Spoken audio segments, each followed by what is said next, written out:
ramai yang tanya kat saya kenapa, macam mana saya ada antibody yang kuat. Saya rasa jawapan yang saya bagi hanyalah saya kata ini anugerah Tuhan. Assalamualaikum, kembali kita dalam rancangan Sembang Sahur yang kita masakkan sehingga daging tu masak dan kita boleh masukkan kita punya sayuran.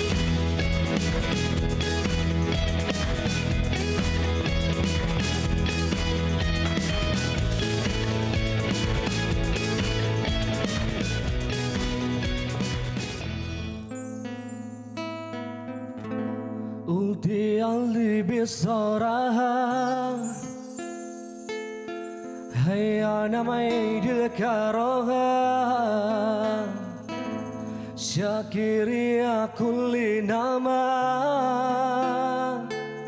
بعيدي عدل فتانا merenungi luas jendela, mengagumi kebesaran yang Maha Esa. Ku menilai kehidupan dari sudut berbeza, tak memadai hanya cepai rasa selesa. Mau yang harta yang mampu beli satu berpesta, tu pagi botol bergelimpangan, bukan sibukan takkan berpegang tangan. Harta dan jamuan nafsu tidak berkekal, bila menjelang tua bukan itu jadi bekalan. Dan jangan pusini di sana tak si pula, bukan berketubah cuma betuli diri jua. Ingin hidup sempurna, aset nilai berjuta, saling tukar wanita, senyum damai dia tua. Jangan kunia, jangan disalah guna, jangan kupu mari diberi percuma. Guna kelebihan untuk hikmah bersama, jagalah nama, hidup penuh pementasan dan drama. Ada berisi, ada yang kurus, ada melencong, ada yang lurus, bukan semuanya tulus. Ada sempurna, ada kurang upaya, ada yang jadi buta hanya bila sudah kaya. Sebesar rumah bermula dengan sekecil bata, boleh hilang dalam sekeliling mata. Ucaplah alhamdulillah, bukannya suka kena semua yang kaya atau besar. Besar Allahu Akbar. Di albi bisalah هيا أنا معيد الكرهة شاكر يا كل نعمة بعيد عدل فتانة ليلي يا روحي يا روح يا ليلي. Itu dia. Alhamdulillah. Terima kasih banyak-banyak Plan B. Plan B masih lagi beralhamdulillah hari ini. Inilah mula mukadimah kita kena banyak bersyukur kepada Allah. Betul. Baik, jadi selamat datang kepada anda semua. Kita sudah pun berada di malam yang ke-22 22 Ramadan. Maknanya 10 akhir Ramadan ni. Yes, kena betul. lagi banyak menambah amal ibadah. Di Sembang Sahur masih lagi bersama saya Zack American. Fariha On. Dan saya Dai Aiman. Yes, macam-macam kita akan kongsikan kepada anda dan kita nak tahu Sembang Sahur TV3 ada Instagram. Jadi kalau anda ada apa-apa saja aktiviti, info yang nak dikongsikan bersama dengan kami di tim Sembang Sahur ini, dipersilakan tag saja dekat Instagram, dekat Facebook dan sebagainya. Nampak tak? Dah keluar kat kaca televisyen ni. Sembang Sahur TV3, Instagram pun Sembang Sahur TV3. Kita nak dengar, kita nak tahu. Saksikan juga FB Live kami di sana, Sembang Sahur TV3, dan nanti bolehlah kongsikan pendapat anda terhadap kami di sini. Kamu nak tahu kan. Tapi kami ucap dululah kan, minta maaf banyak-banyak kalau ada tersalah kata ke, tersalah tindakan ke kan. Kadang-kadang netizen ni...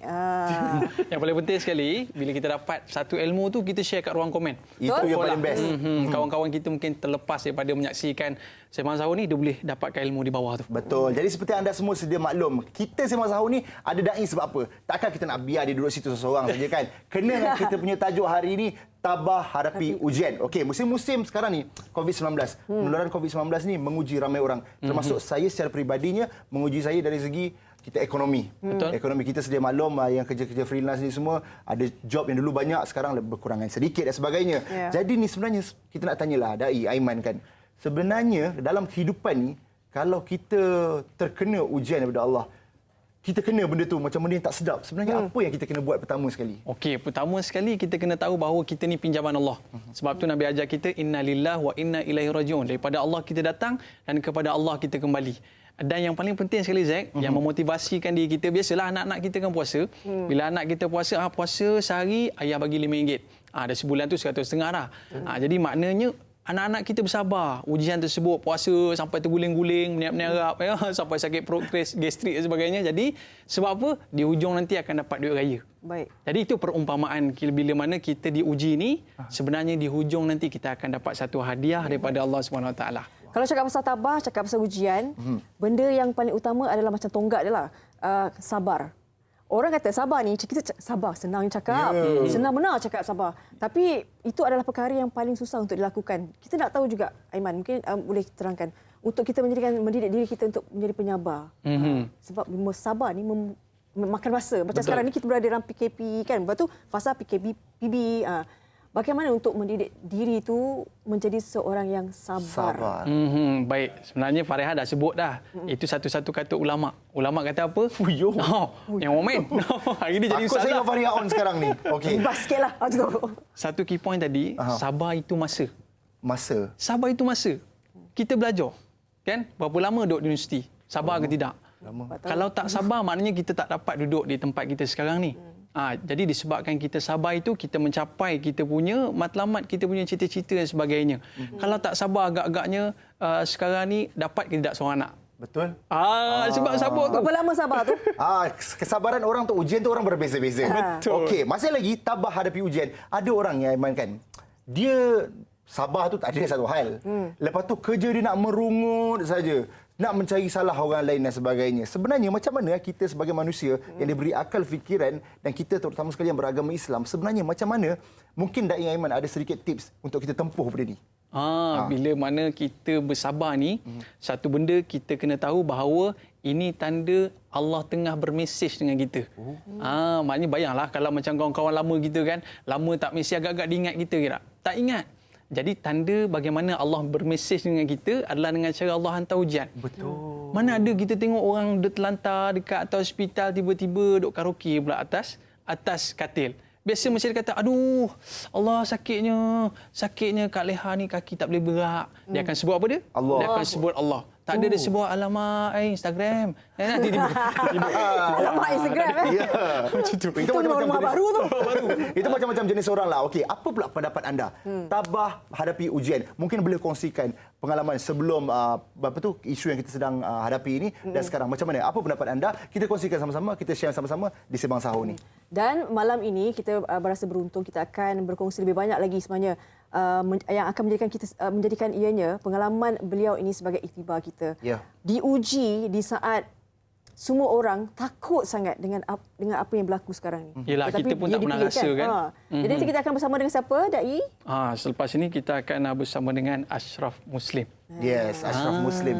Itu dia akan kongsi pengalaman, macam-macam lagi dia akan kongsikan lah. Baik, tapi sebelum itu kita nak berkongsi juga dengan penonton Sembang Sahur ini, di mana sahur ini merupakan amalan sunnah dan ia sangat digalakkan agar kita kekal bertenaga sepanjang hari di bulan Ramadan.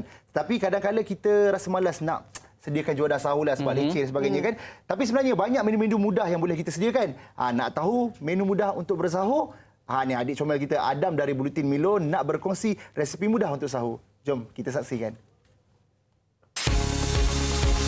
Assalamualaikum. Kembali lagi ke Bulletin Milo bersama Adam. Pada segmen lepas, Anda cakap tentang bergerak aktif dan penting di sahur. Cakap pasal sahur, kawan Adam ni nak berkongsi dekat kita resepi roti bakar dan telur hancur pelangi. Kalau nak resepi sedap dan mudah, bolehlah tengok video Chef Milo di Facebook Milo Malaysia. Jangan lupa bersahur dengan kebaikan Milo untuk kekal bertenaga. Selamat berpuasa! Rasanya tadi dah buka puasa dah dengan Milo kan. Biasa Itu macam boleh anak-anak gitu. ni. Anak-anak ni kalau sahur paling mudah itulah. Buat air Milo, cicah roti, dah. Settle. Itu win juga tu. Bapak budak, mak budak pun sama. Mak budak. Kita tolakkan anak-anak je. Baik, jadi macam-macam kita akan kongsikan bersama dengan anda di Sembang Sahur. Macam tadi, Fareha dengan Da'i Aiman pun kata, kita akan bersama dengan Ashraf Muslim. Kita nak kongsikan, nak korek lagi pengalamannya. Kita kembali selepas ini di Sembang Sahur. Marilah kita menonton rancangan Sembang Sahur. Setulus ikhlas hanyalah di TV3. Program Ramadan penuh dengan dakwah untuk semua. Terus kekasih earphone dan kita mesti menang.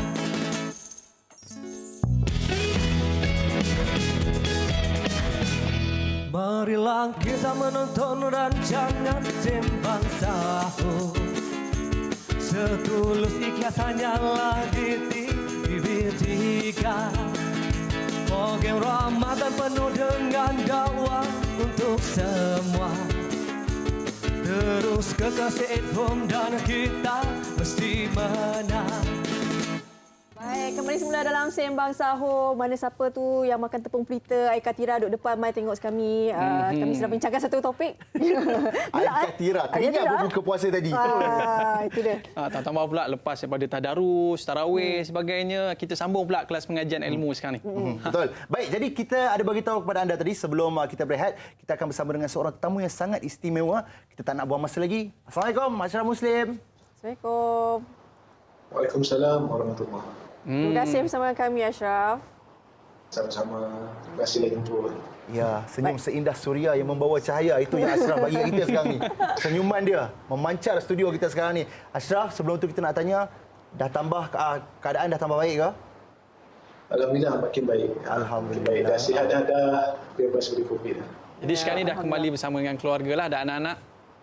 Dah kembali semua. Baik.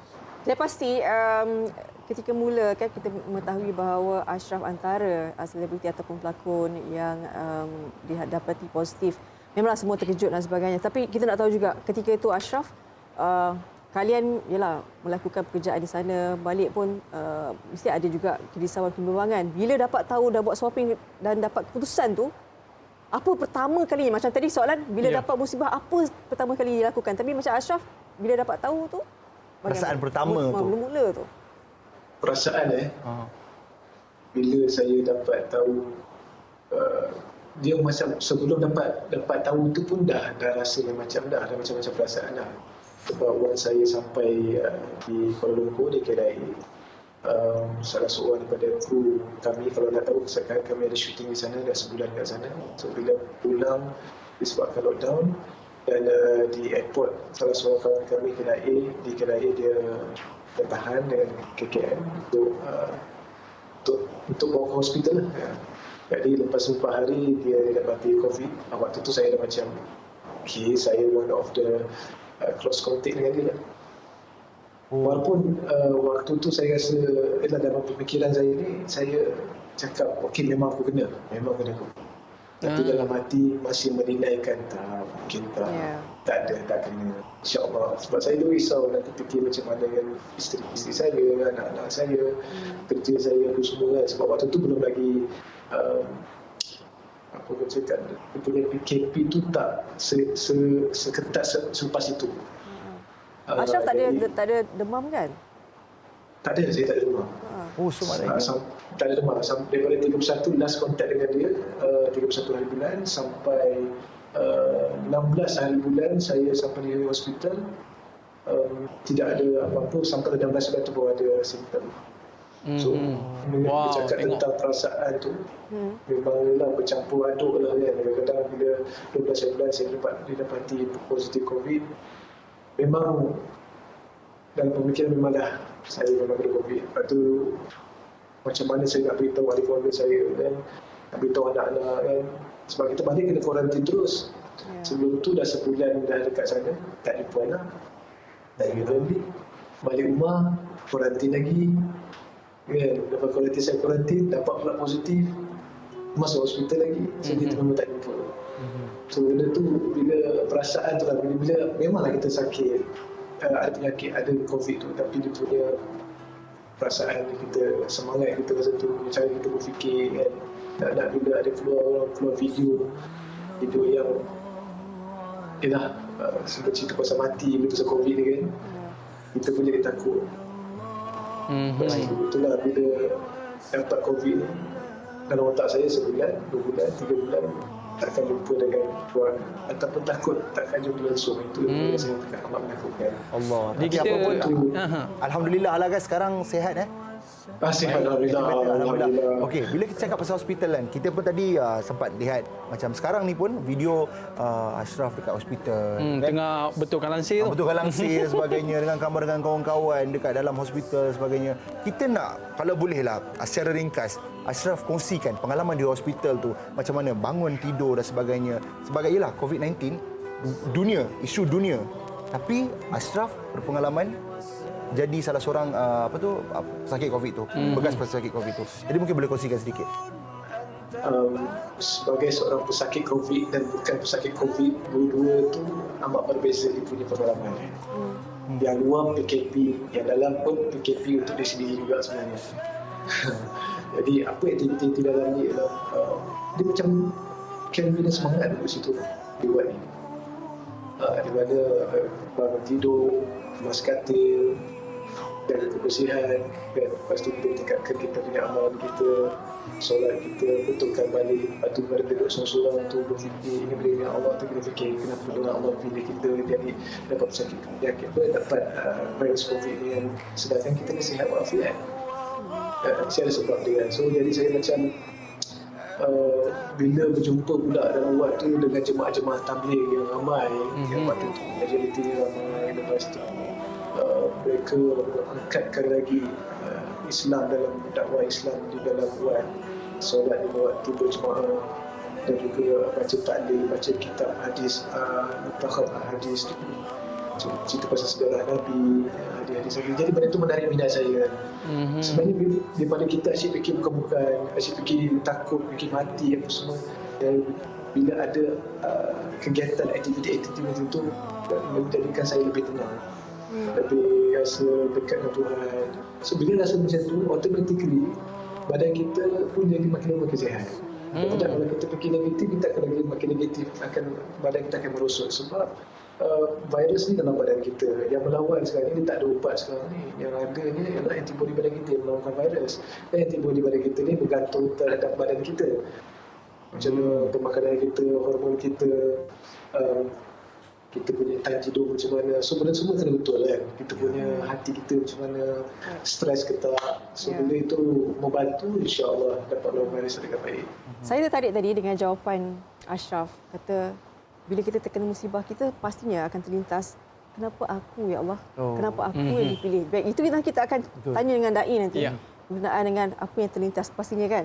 Tapi sebelum tu kita nak berkongsi terlebih dahulu, ini satu kisah yang saya rasa cukup menarik juga, di mana Ustaz Zarifi dalam segmen ini beliau mendekati salah seorang daripada bekas pesakit COVID yang dengan adanya hikmah ataupun yang berlaku kan terhadap beliau ini, dia dengan sukarela dan kriteria yang ada kepada dia tu, dia terpilih sebagai rakyat Malaysia pertama yang ada COVID tu, COVID, menderma plasmanya untuk membantu pesakit yang lain. Sekarang ini alhamdulillah lah dia dah bebas daripada COVID.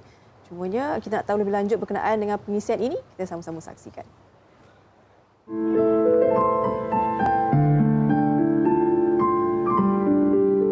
Reza Huzairi Zainuddin, rakyat Malaysia pertama yang dipilih untuk mendermakan plasma konvalesen untuk tujuan serum bagi rawatan COVID-19. Dia tinggal return back the blood kan. Saudara, saya sekarang ini berada di hadapan rumah Encik Reza Huzairi yang merupakan seorang bekas pesakit COVID-19. Beliau bersama dengan anak bongsu beliau telah diuji oleh Allah Subhanahu Wa Taala positif COVID-19, dan kita nak melihat bagaimananya tabahnya beliau dalam menghadapi ujian besar ini. Terima kasih Encik Reza. Assalamualaikum. Terima kasih Encik Reza. Para penonton, episod pada malam ini sangat berat dan sangat penting untuk kita semua mengambil pelajaran. Kerana Encik Reza yang telah diuji oleh Allah Subhanahu Wa Taala bersama anak bongsu beliau, ujian ini bukan ujian yang kecil, tapi ujian yang sangat berat, ujian yang sangat ditakuti oleh seluruh orang di dalam dunia ini, iaitulah COVID-19. Reza Huzairi, 41 tahun, sebelum ini disahkan positif COVID-19 dan ditahan di Hospital Isolasi Sungai Buloh selama 11 hari. Bila saya plasma ni, saya dipilih oleh pihak hospital dan juga Pusat Darah Negara kerana satu umur.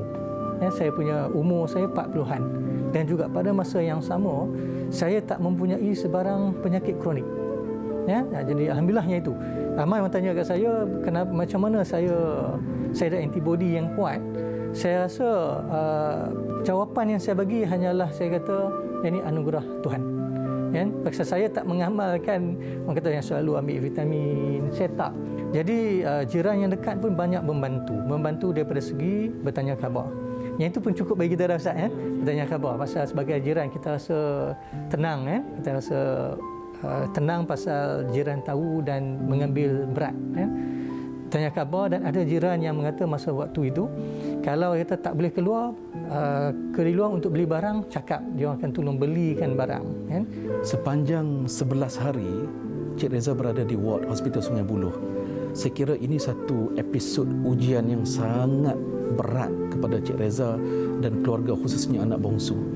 Kalau boleh Cik Reza gambarkan dengan satu perkataan sahaja 11 hari episod ini yang berlaku pada Cik Reza.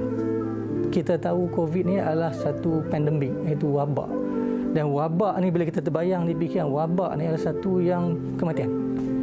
Banyak wabak yang berlaku, walaupun kita terbaca yang dulu influenza, SARS, satu wabak, banyak yang mati, banyak yang meninggal lah. Jadi masa tu kita pun kata, kenapa saya yang kena?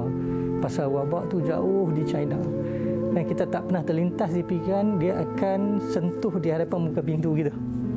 Anak bongsunya Zulfizri Huzairi berusia 12 tahun turut disahkan positif COVID-19 pada 1 Mac yang lalu dan mereka disatukan dalam wad yang sama. Kes anak saya ni, saya memang minta ambulans tak datang ke rumah. Sebab saya tak nak masa tu keadaan tengah panas, orang dah start menyebut kata dekat taman kita ni ada yang positif lah. Jadi saya kata tolonglah jangan ambulans datang. Doktor pun faham sebab doktor pun nak rahsiakan benda ni, jadi doktor bagi cadangan. Doktor ada sebut satu klinik dekat sini. Dia kata Puan Reti tak nak pergi kat klinik tu, duduk dekat lorong belakang. Dia katakan hantar lorong belakang, dalam pukul 11.30 Puan pergi. Saya kata tak apa, macam tu saya sanggup sebab nak hantar ke hospital Sungai Buloh tak dibenarkan. Jadi masa tu memang saya menangis lah kan. Masa depan dia saya tak nangis. Bila saya dah buat kereta nak balik, dia dah naik ambulans tu, saya memang menangis lah kan. Menangis sungguh lah. Saya macam anak ni macam kecil lagi, tapi dalam masa yang sama saya lega sebab bapak dia ada. Dan saya rasa juga masa tu pun memang saya rasa ada hikmahnya Allah hantar anak saya tu sebenarnya mungkin nak bantu emosi suami saya sebab dia dua orang tu rapat. Even sebelum suami saya nak keluar hospital, nak pergi ke hospital tu, dia nampak anak saya, dia nampak macam dia nak peluk tahu anak tu, tapi tak boleh kan, nampak mata dia sayu sangat. Jadi saya kata, mungkinlah hari tu dia sayu sangat dia tengok anak dia kan. Rupa-rupanya anak tu yang dihantar untuk teman dia kan. Jadi saya 50% juga. Saya rasa antara sedih, antara takut dan antara lega. Macam tu. Kemanisan memohon doa kepada Allah Subhanahu Wa Taala dan redha di atas setiap ujian yang Allah kurniakan, itu dua kata kunci besar yang kita belajar daripada keluarga Encik Reza. Para penonton, kehidupan kita ini merupakan sebuah perjalanan yang panjang. Ada lukisannya, ada warnanya. Tentu sekali apabila Allah memberikan ujian kepada kita, pada waktu itu akan terselindung satu hikmah besar yang Allah berkehendakkan kepada kita untuk belajar. Kerana itu para penonton, dalam episod malam ini kita belajar banyak perkara dan tentunya ini merupakan pedoman besar kepada kita semua untuk kita meneruskan kehidupan panjang kita. Akhirnya, letakkan sepenuhnya kepercayaan dan tawakal kita kepada Allah Subhanahu Wa Taala. Baik, kita doakan semoganya dipermudahkan segala urusan keluarga Encik Reza tadi kan. Kalau kita dengar tadi bagaimana stigma mereka perlu menguruskan, maknanya ujian tiba, mereka tahu macam mana nak uruskan masalah itu dengan optimis tau. Ya. Dan kan itu sebenarnya antara langkah yang membina kesabaran dan keimanan kita juga secara logically. Kadang-kadang kita tak tahu tau macam kenapa kita. Tapi bila kita berjaya untuk menyelesaikan masalah dan kitanya maknanya sabar dan akhirnya kita dapat syukur. Kan sabar dan syukur tu kan keduanya. Satu benda yang relate lah. Tambah pula bila main dengan anak ni kita kalah lah. Ya, main dengan anak. Itulah dua-dua tadi dah berenang. Apa yang berenang mata. Baik, kita akan tanya Dai. Kita akan tanya soalan juga nanti. Tapi sebelum itu kita rehat seketika. Kembali selepas ini di Sembang Sahur. Marilah kita menonton rancangan Sembang Sahur. Setulus ikhlas hanyalah di TV3. Program Ramadan penuh dengan dakwah untuk semua. Terus kekal stay at home dan kita mesti menang.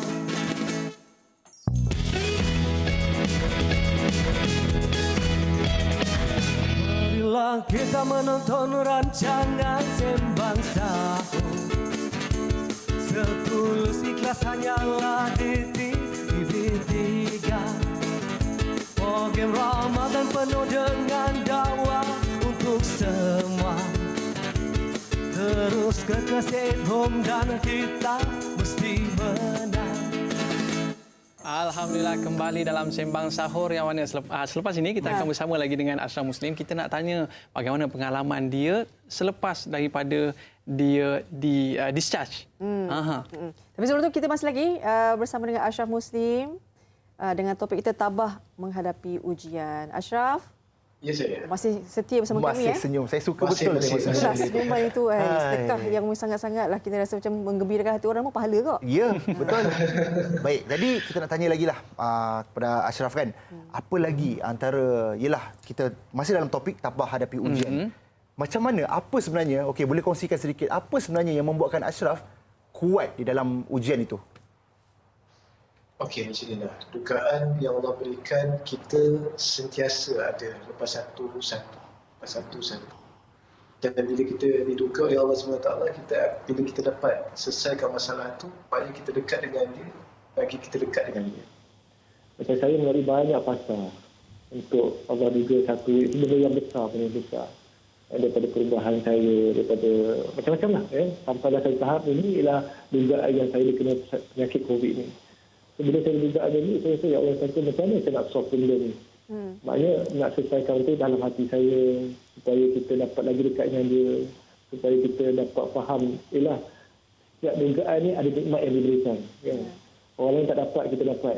Tapi ada benda yang kita, memang kita rasa susah, kita rasa macam bermasalah, kita rasa macam sedih, macam-macam benda yang kita lalui, macam tak boleh nak jumpa dengan keluarga, dan juga tanggungjawab sebagai seorang ayah kita tak boleh jalankan tanggungjawab dengan baik, tanggungjawab seorang ayah pun tak boleh nak buat dengan baik. Jadi macam mana tu kan. Tapi Allah letak saya dekat satu wad yang bersama dengan orang yang latar belakang yang berbeza-beza. Jadi itu yang menjadikan saya macam belajar faham tentang kehidupan yang dunia yang berbeza. Jadi kat situ saya banyak belajar muhasabah diri saya yang kenapa Allah pilih kan. Mula nak menyalahkan diri sendiri juga kan. Tapi bila saya fikir balik waktu saya di perjalanan daripada London ke KLIA itu, kami dah jaga macam-macam dah. Saya pakai mask, sampai 2 mask, sanitizer ni setiap 10 minit spray, sampai kursi flight pun kita spray.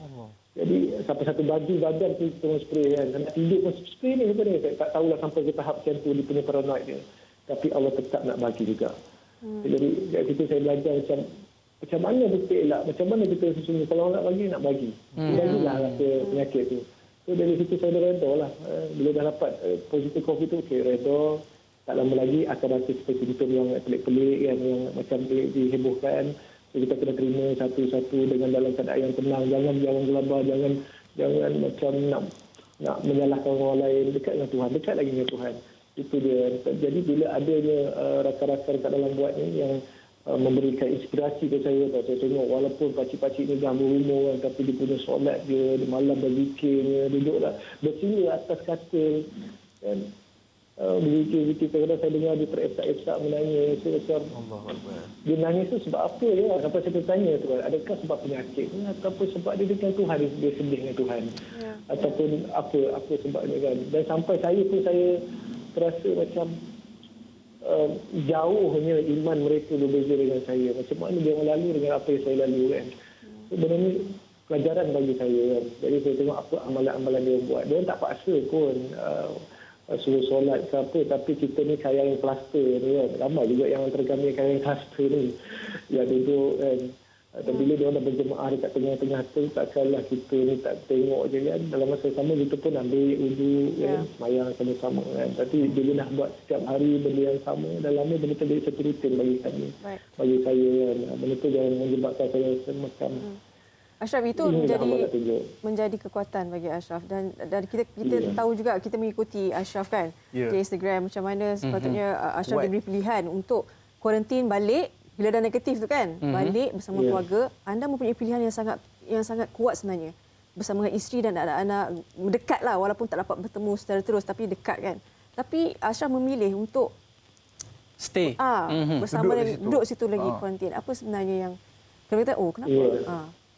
Ya, sebab orang nak balik kan. Memang prosedur dia memang prosedur dia bila once dah negatif kita akan discharge akan pergi ke pusat kuarantin ataupun di buat tu sendiri ataupun di rumah, self kuarantin kat rumah. Kenapa saya buat pilihan saya di hospital dibuat tu sebab bila saya duduk di rumah saya tak boleh nak solat berjemaah.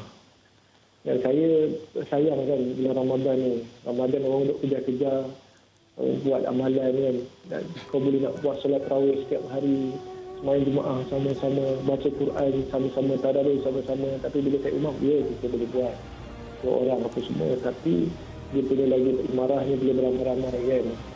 Jadi tak ada dari saya Allah menjaga family saya. Semua dalam keadaan yang baik, semua dalam keadaan baik. Saya pun Allah jaga kat buat dia dalam keadaan baik. Apa peluang yang ada, saya ambil sekali untuk ni. Kita saya tak balik rumah. Saya balik rumah kan. Akhirnya bila saya dah cukup kuarantin 2 minggu, dapat negatif lagi sampai rumah, saya balik lah.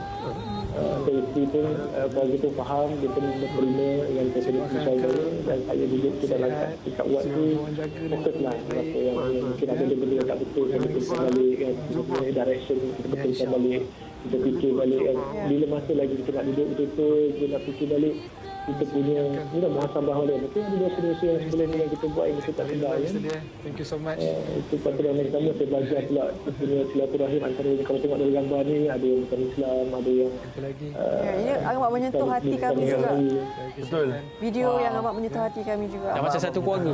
Betul. Kadang-kadang saya suka dengan Ashraf. Dia kata mungkin ujian yang diberikan kepada kita adalah disebabkan benda-benda yang kita tak sedar kita buat dulu. Ini mungkin boleh jadi ada penghapusan dosa-dosa kita tak tahu, wallahu alam. Dan salah satu pada tafsiran para ulama yang mengatakan bahawa sabar itu madrasah. Jadi bila kita tengok keadaan macam ni, memang betul lah bahawa sabar itu adalah satu madrasah yang mengajar kita bahawa sampai kita rindu balik ke rumah tak boleh berjemaah, tapi kat sini boleh berjemaah. Wow, baik. Jadi Ashraf, terima kasih banyak-banyak di atas perkongsian. Kami berbesar hati, kami di Sembang Sahur sangat-sangat rasa seronoklah bila dapat tengok Ashraf sudah berada dalam keadaan yang sihat walafiat insya-Allah. Amin. Sampaikan salam dengan keluarga. Baik. Assalamualaikum. Terima kasih Ashraf. Terima kasih semua. Doakan saya dan keluarga dan saya doakan juga apa yang dilakukan semua yang Allah berkatkan. Amin. Terima kasih. InsyaAllah. Baik, itu dia tabah dari api ujian. Orang yang menempuh tu, kita yang dengar pun rasa berdebar. Tengok dengan bikisan yang telah diberikan tadi pun kita rasa macam nak mengalir air mata rasanya. Tapi betul lah daya iman dengan perbetulkan saya kalau saya salah. Saya dengar juga ada kata dalam Al-Quran, kata Allah bagi ujian kepada hamba-Nya ikut kemampuan hamba itu sendiri. Betul. La yukallifullahu nafsan illa wus'aha. Maknanya Allah bagi itu ngam-ngam je. Ngam sui. Jadi maknanya kita jangan rasa risau, jangan rasa bimbang sebab memang Allah dah sukat ikut kemampuan kita. Jadi maknanya kita tengok Ashraf Muslim tadi dia steady je, tenang je. Maknanya dia tengok ada hikmah di sebalik apa yang berlaku pada diri dia ketika itu. Itulah dia. Tadi kita nak berehat seketika lah. Tapi sebelum tu tadi dah makan kuih tepung pelita, air katira. Ni kita nak belajar sikitlah kalau esok nanti nak buka puasa boleh buat lasagna. Lasagna. Jadi orang Itali. Baik, kita punya sahabat ni, Chef Zam nak ajar kita buat lasagna apa? Lasagna roti. Jom kita saksikan.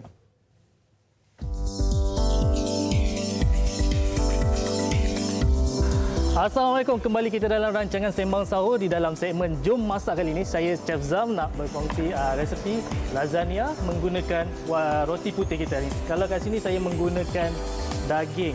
Anda boleh gunakan daging kisar, tetapi hari ini sebab saya tak jumpa daging kisar, saya gunakan daging burger. Selain daging burger, apa yang saya ada kat sini adalah saya menggunakan tomato puree sebagai kita punya bahan utama, sos cili. Kemudian bahan tumisan kita hari ini, saya menggunakan bawang dan juga bawang putih. Bawang, kalau boleh kita just chop dia nicely je. Tak perlu terlalu besar dan tak perlu terlalu kecil.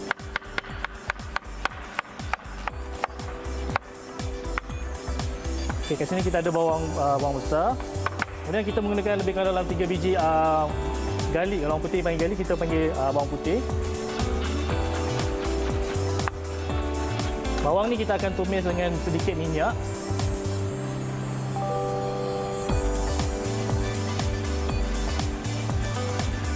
Kita nak gunakan carrot. So carrot ni kita akan potong dia. Kalau saya suka dia potong kecil-kecil supaya senang cepat masak dan senang makan. So saya akan potong dia macam dice lah. Dice ni orang cakap saya petak-petak yang lebih kecil. Dan saya menggunakan nama pun tekak orang Melayu, so saya gunakan cili merah.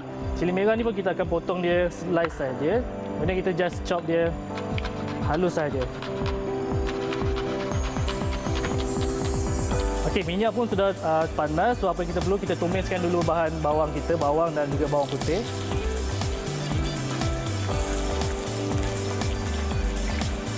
Kita tumiskan bahan ni sehingga naik bau ataupun betul-betul layu sebelum kita masukkan kita punya tomato puri.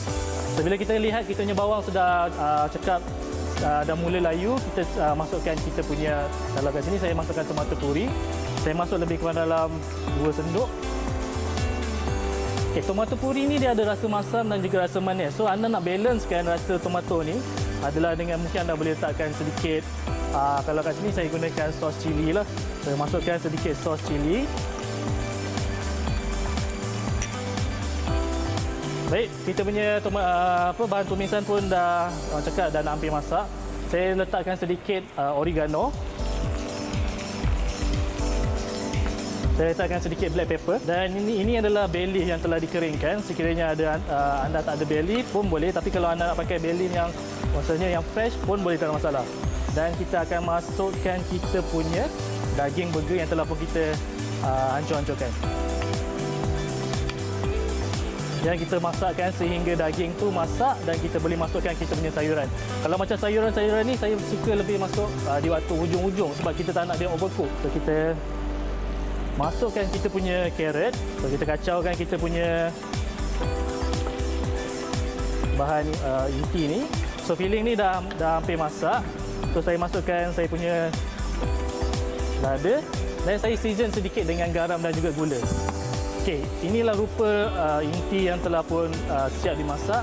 Sekarang kita akan layerkan dia di dalam kita punya dulang bakar. Kemudian bahan yang kita tunggu-tunggu, iaitu roti yang mungkin ada banyak kat rumah itu. Tetapi kita nak letak apa? Pada roti ni kita akan salut dulu dengan telur dan juga susu. So saya gunakan, kita akan layer, kita akan celupkan roti kita di dalam telur dan kita letakkan di bahagian bawah permukaan kita punya loyang. Kemudian barulah kita letakkan kita punya inti yang telah kita masak tadi.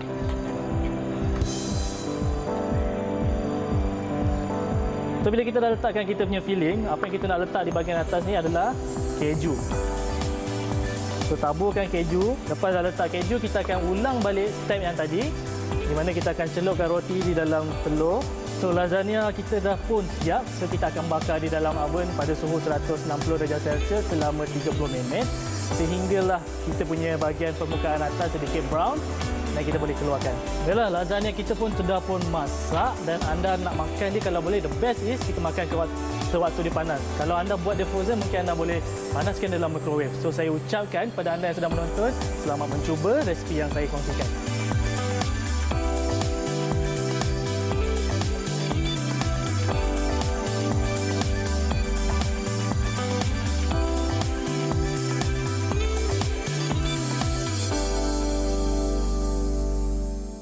Terima kasih banyak Chef Zam. Itu dia 12. Sempat salin tak? Sempat salin? Tak sempat salin boleh tahu kat YouTube nanti. Ni kalau sahur ni sedap juga ni. Ya, betul lah. Sekarang ni kita rasa macam bertuah sangat-sangat. Kita ni alhamdulillah, walau dalam keadaan macam mana sekalipun, kita masih berpeluang Allah bagi rezeki untuk kita berbuka dengan keluarga. Untuk kita, kalau tak berbuka puasa dengan keluarga pun, kita masih berada dalam keadaan yang senang, yang sihat. Dan macam mana Dai Aiman, macam mana kita nak beri semangat sikit untuk mereka-mereka yang mungkin di hospital, yang sedang menempuh, yang sedang berperang dengan COVID-19 ni.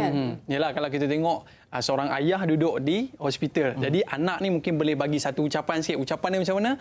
Jangan menangis ayahku, ini hanyalah sementara. Berdoalah pada Yang Esa, terus menahan sabar agar bahagia di sana. Perbanyakkan doa. Perbanyakkan doa. Itu yang paling best. Perbanyakkan doa, ucapan first class daripada Aiman. Yes. Tapi itulah sedapnya dia gabungan dua melodi tu, dia nyanyi sini nasyid, sini dia ada dua. Baik, jadi macam-macam lagi. Terima kasih kepada anda yang sentiasa bersama dengan Sembang Sahur. Jangan ingat lepas Da'i Aiman menyanyi kita terus nak habis. Tidak, kita rehat dulu. Kembali selepas ini. Ada lagi ke lah? Marilah kita menonton rancangan Sembang Sahur. Setulus ikhlas hanyalah di TV3. Program Ramadan penuh dengan dakwah untuk semua. Terus kekal stay at home dan kita mesti menang.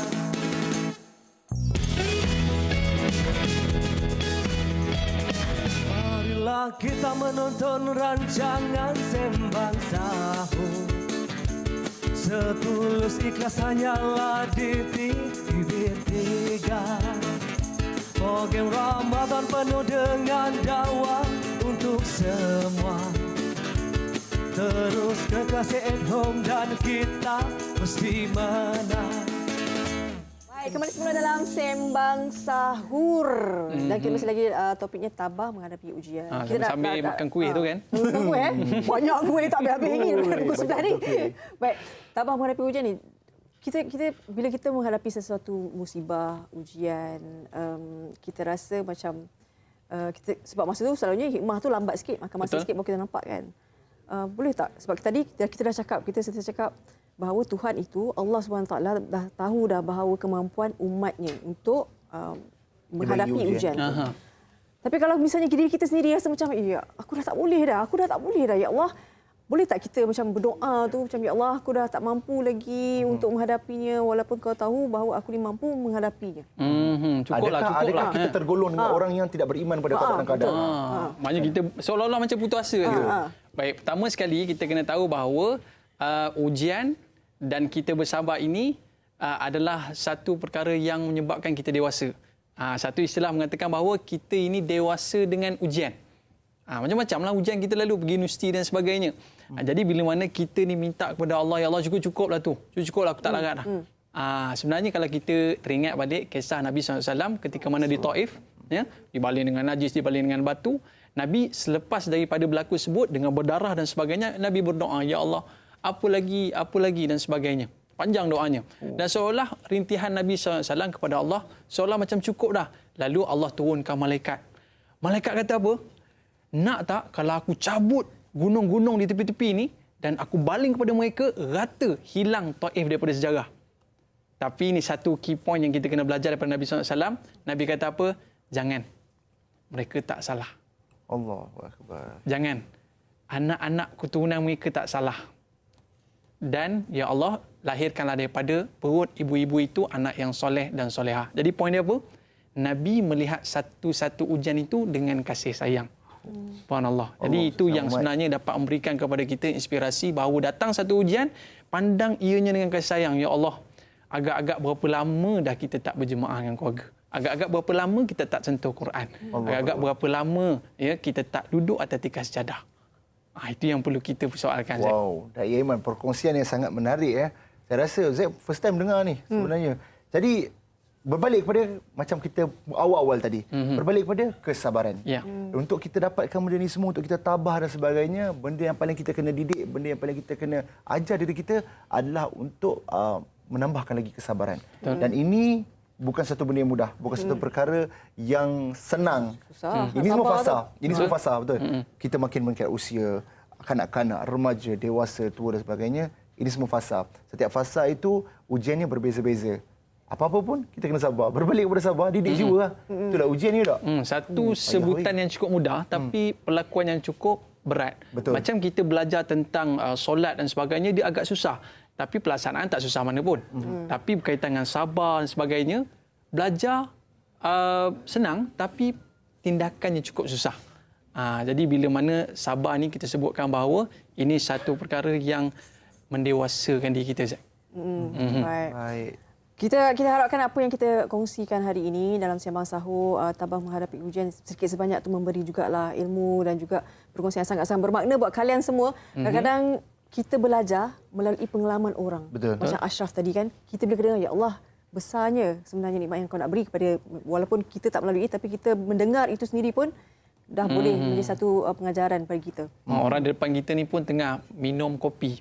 Jadi bila kita minum kopi ni, kita kena tengok betapa susahnya orang nak mencari kopi yang harganya satu gelas sampai RM60, RM100. Jadi maknanya bila mana susah nak mendapatkan biji kopi itu, maka hasilnya enaknya itulah jawapan kepada kesabaran tadi. Baik. #deep Hashtag dari Aiman. Baik, terima kasih kepada anda yang sentiasa setia bersama dengan kami dari jam 11 malam tadi. Teruskan moreh itu, habiskan moreh, jangan risau. Kita ada lagi Sembang Sahur minggu hadapan dengan topik yang sangat menarik, jika ini peluang terakhir Ramadan. Dan saya Zaid American. Saya Faria On. Saya Dai Aiman. Assalamualaikum, jumpa lagi. Assalamualaikum. Selamat berhari raya, ucapanku untuk semua. Maaf dipinta dan diberi, semoga ikatan yang terpisah, yang jauh berkirim salam, yang dekat berkunjung-kunjungan. Maaf dipinta dan diberi, semoga ikatan berkekalan abadi. Dalam kita bergembira, pasti ada yang berduka. Enak menjamu selera, jangan lupa yang tiada. Selamat berhari raya, walau di mana kau berada. Suka duka silih